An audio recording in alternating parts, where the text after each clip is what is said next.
Howdy folks, Doc with Last Best Tool, and today let's talk brand loyalty and perhaps why there is such an outcry when SK Tools moved into a Chinese conglomerate company, and I guess I didn't feel quite the loss or the anger or the disappointment that a lot of people did with SK Tools because I never developed that relationship with SK Tools.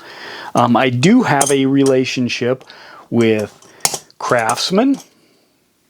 I do have a relationship with Proto, wherever that is, Proto.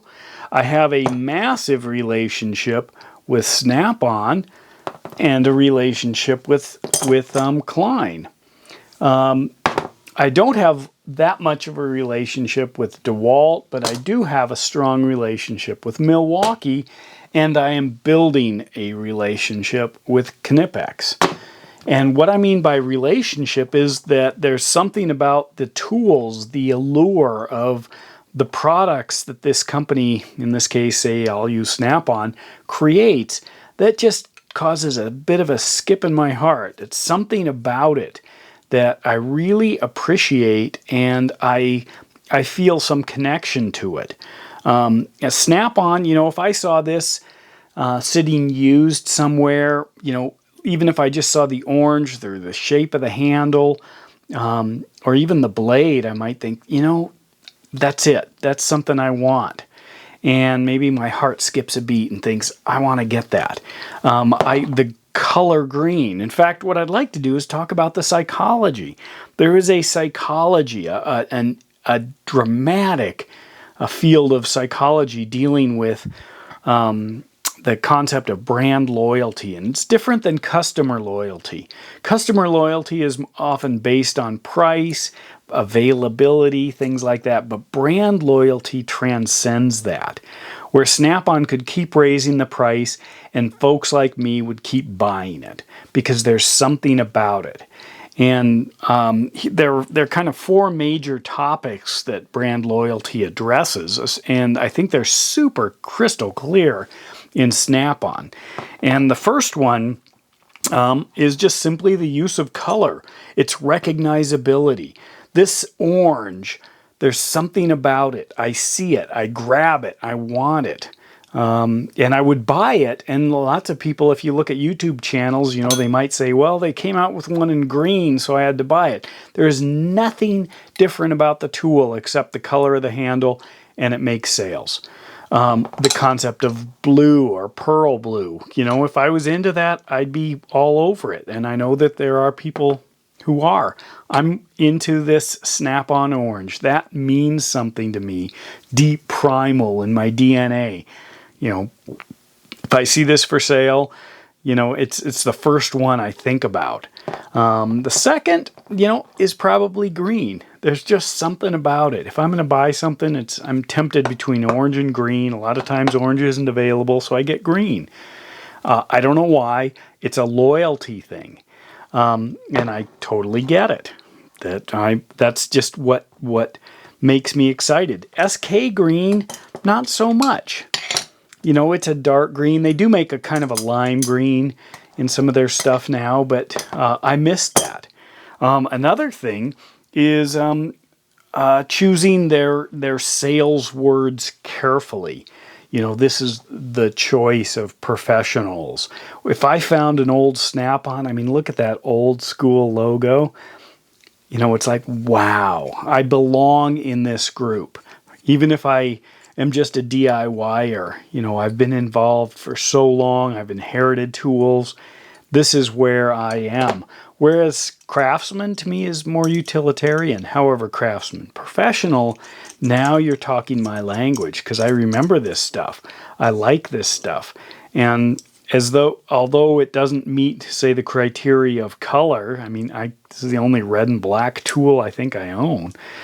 There's nothing, I guess Mac, now that I look at it, a little different red, maybe Milwaukee, but it just doesn't, there's nothing there to that color that really does it, that particular red. But I do appreciate it. Proto, I grew up with Proto. Proto makes excellent stuff. And Proto, what's interesting about that was one of the first tools that where somebody really spent the time and showed me why professional tools or pro tools, Proto, really make a difference. And that brand marketing had an imprint on me. Others, here's a Cornwell. I need to swap out my handle, but it's Cornwell. What it tells me is it's probably a good tool. Hang on to it, but nothing. DeWalt versus Milwaukee. I'm a Milwaukee person. The red and the white, or the red and the black, that's new to me. Here is my first Milwaukee drill. Right here. Look at this monster. This is old. I mean, if you look at the RPMs on this, I mean, it's classic. It's like 4,500 RPMs. That's it. Not much. It's leaking oil. But this was a Milwaukee tool my father had. It's still solid. I've used it in projects, but it is not anything like the current stuff. And in fact, it had its brand marketing, its imprinting on me. And I got used to it, in Milwaukee. Look at that, the lightning bolt, maybe the black and the red color, the branding of the name. I mean, that's pretty cool.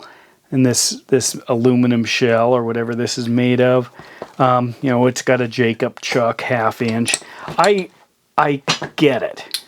That had an effect on me all the way down to my Milwaukee tape measures.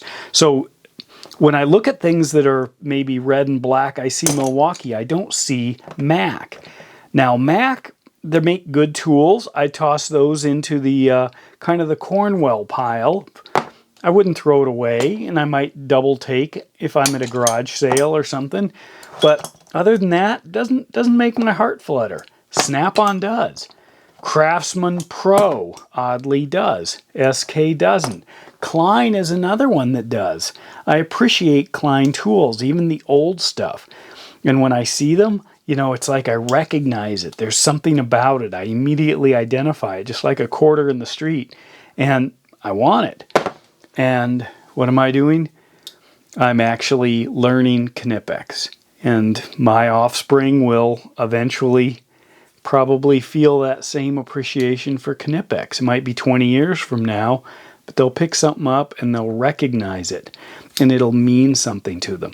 So another thing, besides choosing their words, what this stuff represents, is a feeling of belonging or affiliation. And I'm learning Knipex. I feel an affiliation with Klein. If Klein called me up, I would talk to him straight across because I've been with him for so long. Mac, not so much. SK, not so much. Craftsman, I've been there. I'm going on 40 years probably, 45 or 35 years of buying Craftsman tools. I would talk straight across to him. Snap-on, I got my first one in the 80s. And I order from them, I talk to them, I feel like I belong. Even though I'm a DIYer, I'm all over this stuff. Same with Proto, same with Milwaukee. When I talk to them, I'm straight across because I've been involved for so long. I'm looking up on my wall here, let me pull one of these down. Here's a Rigid. I'm learning Rigid plumbing stuff, but if I called Rigid, I'd be on the defensive. I don't know the company. I haven't been around that long, even though I use their tools quite often. But I don't have that relationship. This is all as basically a grown-up, somebody older, when I acquired these. So they don't have the same feeling that when I see an orange-handled Snap-on. This is like home. Whereas stuff like this, even though these are all aluminum Rigid pipe wrenches, that's exactly where I'd go to. My favorite wrenches, but I don't have a relationship with the company. And then the final thing is the acquisition or the shopping for these kind of tools.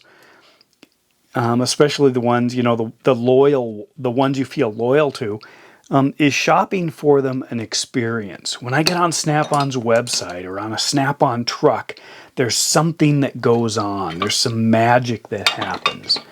Whereas Klein, it might be off of Amazon or Home Depot. Proto, even less. Rigid, that's only Home Depot. Pretty much same with Milwaukee. I'm losing that experience. So they need to up their game if they want me to continue to feel like I really am doing something different or novel when I move to a new Milwaukee tool or a new Proto tool or Snap-on tool. Well, Snap-on's already there. DeWalt tool. What's the experience with DeWalt? What is it? What do I feel? Knipex is kind of still there. I'm still waiting for a pair of Knipex pliers. I am in line. I'm hoping they arrive in the next day or two, but it's almost like the iPhone where I'm excited about getting a hold of one. And it's somewhat of an experience I'm sharing with other people on YouTube. When will I get my twin grip slip joint Knipex plier? I'm hoping for it. You know, this one here, I went round and round and finally decided, you know what, I wanted the thicker jaws and I wanted the bigger grips. And then it's, where can I find those? And so I end up feeling sort of a relationship with the tool. And Snap-on, same thing. And what does it end up with? It ends up with brand loyalty. Not customer loyalty, brand loyalty. So that's my answer to the SK tool situation. If you've developed a brand loyalty to SK, or if you've developed a brand loyalty to any of the other major companies, then that's something significant. But it is different than a customer loyalty, where you're loyal to the availability, the price, maybe a little bit of the name, that it's okay to own something, but there's a reason people have opinions about Snap-on, and that's based in brand loyalty. So when SK goes to China, to me, I wasn't loyal to it. If Snap-on went to China, you know, it'd be an apocalyptic world. It'd be awful. It'd be the end of times. But that isn't going to happen, right? I hope. Anyway, with that, Doc out.